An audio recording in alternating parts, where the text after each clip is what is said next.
ভিন্ন রাজ্যে থাকার কারণে রথযাত্রা বা রথের মেলা দেখা সম্ভব হচ্ছে না, তাই বলে কি খাজা খাবো না? আজকের দিনটাকে একটু স্পেশাল অনুভব করার জন্য বাড়িতেই আমি বানাচ্ছি জগন্নাথ দেবের প্রিয় খাজা। আশা করছি ভালো লাগবে। ভিডিওটি শেষ পর্যন্ত দেখার অনুরোধ রইল। তো খাজা বানানোর জন্য একটা পাত্রে অ্যাড করে দিয়েছি 200 গ্রাম ময়দা আর অল্প করে নুন, 1/4 স্পুনের মতো নুন অ্যাড করেছি। আর 1 চামচ ভর্তি করে ঘি দিয়ে ময়দাটাকে ভালো করে ময়ান করে নিচ্ছি। রিফাইন্ড তেল দিয়েও ময়ান করা যাবে, তবে ঘি দিয়ে করলে বেশি খেতে ভালো লাগবে। তো ভালো করে ময়ানটা লাগিয়ে নিয়ে প্রথমে কিছুটা ময়দা মুঠো করে চেপে চেক করে নেব। যদি ডালা পেকে যায় তাহলে বুঝে নিতে হবে ময়ানটা ঠিকঠাক হয়েছে। তারপর অল্প অল্প করে জল দিয়ে একটা সফট ডো তৈরি করে নেব। ডোটা তৈরি করার সময় খেয়াল রাখতে হবে ডোটা যেন বেশি হার্ড না হয়, আবার বেশি লুজও না হয়। তো একটা মিডিয়াম সফট ডো তৈরি করে কিছুক্ষণ ঢেকে সাইডে রেখে দেবো। ততক্ষণ আমি বাকি প্রিপারেশনগুলো করে নিচ্ছি। তো খাজা ডিপ করার জন্য প্রথমে সিরাপটা তৈরি করে নেব। একটা পাত্রে যতটা ময়দা নিয়েছিলাম ডো তৈরির জন্য, ঠিক তার অর্ধেক চিনি অ্যাড করেছি, মানে হাফ কাপ। আর তার অর্ধেক জল দিয়ে গ্যাসের ফ্লেম মিডিয়ামে করে ক্রমাগত নাড়তে নাড়তে প্রথমে চিনিটাকে মেল্ট হতে দেবো। তারপর 2 মিনিটের মতো জাল করে নিলেই সিরাপটা রেডি হয়ে যাবে। বুঝতে না পারলে এইভাবে একটু চেক করে নিতে পারো। একটা আঙুলে অল্প একটু সিরাপ লাগিয়ে নিয়ে বুড়ো আঙুল দিয়ে চাপ দিলেই একতার তৈরি হবে না, কিন্তু একটু চিপচিপি মনে হবে। এখন ফ্লেম অফ করে ঢেকে সাইডে রেখে দেবো, যাতে পুরোপুরি ঠান্ডা না হয়ে যায়। ঠান্ডা হয়ে গেলে তাহলে কিন্তু সিরাপটা আরো জমে যাবে। আর চাইলে এর মধ্যে সামান্য লেবুর রস মিশিয়ে দিতে পারো, তাহলে আর জমে যাওয়ার চান্স থাকবে না। তবে লেবুর ফ্লেভার অ্যাড হয়ে যাবে, তো খেতে অতটা মনে হয় ভালো লাগবে না। এখন একটা বাটির মধ্যে 1 চামচ ঘি নিয়েছি। ঘিটা একটু জমে গিয়েছিল, তার জন্য বাটিটা গরম করে নিয়ে প্রথমে ঘিটা মেল্ট করে নিয়েছি। তারপর 1 চামচ ভর্তি করে ময়দা অ্যাড করে দিয়েছি আর ভালো করে মিশিয়ে নিচ্ছি। এখন এই মিশ্রণটা সাইডে রেখে দিয়ে যে ডোটা তৈরি করে রেখেছিলাম চপিং বোর্ডের মধ্যে নিয়ে 2 মিনিটের মতো একটু স্মুথে নেব, যাতে একদম স্মুথ একদম চিকনা হয়ে যায়। তারপর ছোট ছোট করে লেচি কেটে নেব। খুব ছোট নয়, মিডিয়াম সাইজ করে লেচি কেটে নিচ্ছি।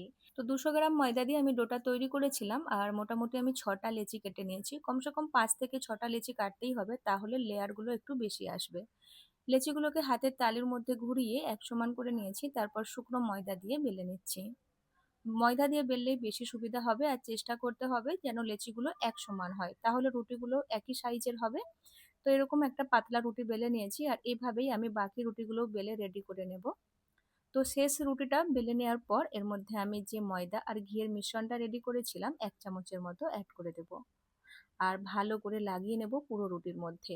তো এইভাবে ভালো করে লাগিয়ে নিয়ে এর উপর আর একটা রুটি রেখে দেব। আর একই রকম ভাবে এই রুটির মধ্যেও ময়দা আর ঘিয়ের মিশ্রণটা ভালো করে লাগিয়ে নিতে হবে। তো একই রকম ভাবে আমি বাকি রুটিগুলো সেট করে নিচ্ছি। মানে ঘি আর ময়দার মিশ্রণটা লাগিয়ে নিয়ে বাকি আর একটা রুটি অ্যাড করে দেবো, আর তার উপরেও ঘি ময়দার মিশ্রণটা সুন্দর করে লাগিয়ে নেব। তো এখন সব রুটিগুলো সেট করে নিয়ে এভাবে এক সাইড ধরে চেপে রোল করে নিচ্ছি, আর একটু টাইট করে রোল করতে হবে। তারপর হালকা হাতে একটু ঘুরিয়ে নিচ্ছি, যাতে ভালোভাবে সেট হয়ে যায়।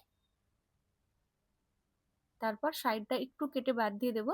তারপর 1 ইঞ্চির মতো দূরত্ব রেখে এভাবে পিস করে কেটে নিচ্ছি। আমি একটু বড় সাইজেরই খাঁচাগুলো বানাচ্ছি, সেই হিসাবে আমি পিসটা কেটে নিচ্ছি। আর দুই সাইডে অল্প অল্প করে কেটে বাদ দিয়ে দিচ্ছি, যাতে খাজার শেপটা ভালো আসে। আর যেদিকটা প্লেন মনে হবে, যেদিকে লেয়ার দেখা যাবে ওই দিকে নয়, যেদিকটা প্লেন থাকবে ওই দিকটা চাপ দিয়ে একটু পাতলা করে বেলে নিচ্ছি। খুব পাতলা নয়, মিডিয়াম পাতলা হবে। তো এখন ভাজার জন্য রেডি। গ্যাসের মধ্যে একটা কড়া বসিয়ে দিয়ে অ্যাড করে দিচ্ছি রিফাইন্ড তেল। খেয়াল রাখতে হবে তেল যেন খুব বেশি গরম না হয়ে যায়, হালকা গরম তেলে খাজাগুলো অ্যাড করতে হবে। তেল অতিরিক্ত গরম হয়ে গেলে দেওয়ার সাথে সাথে লাল হয়ে যাবে, ভেতরে কাঁচা থেকে যাবে, ভালো করে ভাজা হবে না। তো শুরুর দিকে গ্যাসের ফ্লেম লো মিডিয়ামে রেখে একটু ধীরে ধীরে খাজাগুলোকে ভাজবো। মোটামুটি 8 থেকে 10 মিনিট ভেজে নেওয়ার পর গ্যাসের ফ্লেম মিডিয়াম হাই করে দিয়ে একটু পছন্দের রং ধরিয়ে খাজাগুলোকে ভেজে নিচ্ছি। তো যখন মনে হবে যে খাজাগুলো প্রায় ভাজা হয়ে এসেছে, ওই সময় গ্যাসের ফ্লেম বাড়িয়ে দিয়ে নিজের পছন্দের রং ধরিয়ে খাজাগুলো ভেজে তুলে নিতে পারো। তো আমি এখানে একটু লাইট গোল্ডেন কালার করেই খাজাগুলো ভেজে নিচ্ছি। আর সেকেন্ড ব্যাচের খাজা অ্যাড করার সময় আরও বেশি খেয়াল রাখতে হবে, কারণ ফার্স্ট ব্যাচ ভাজা হওয়ার পর তেলটা বেশ গরমই থাকে। যদি মনে হয় তেল অতিরিক্ত গরম রয়েছে, তাহলে গ্যাসের ফ্লেম একবার অফ করে দেওয়ার পরই খাজাগুলো অ্যাড করতে হবে। তো দুটো ব্যাচই আমি নিজের পছন্দের রং ধরিয়ে খাজাগুলোকে ভেজে তুলে নিয়েছি। এখন একটু ঠান্ডা হতে দেব। দেখে বুঝতেই পারছো খাজাগুলো দেখতে কতটা সুন্দর হয়েছে, প্রতিটা লেয়ার সুন্দরভাবে খুলেছে। খাজাগুলো একটু ঠান্ডা হয়ে গেলে যে চিনি সিরাপটা রেডি করেছিলাম তার মধ্যে এক একটা করে খাজা অ্যাড করব, ভালো করে ডিপ করে নিয়ে এক্সট্রা সিরাপটা ঝরিয়ে অন্য একটা প্লেটে তুলে রাখছি। আর খেয়াল রাখতে হবে খাজাগুলো যেন বেশি গরম না থাকে আর চিনি সিরাপটাও যেন বেশি গরম না থাকে, মোটামুটি একটু ঠান্ডা করে নেওয়ার পর এই কাজটা করতে হবে। গরম অবস্থায় খাজাগুলো সিরাপের মধ্যে অ্যাড করে দিলে বেশি দিন পর্যন্ত খাস্তা থাকবে না, সফট হয়ে যাবে।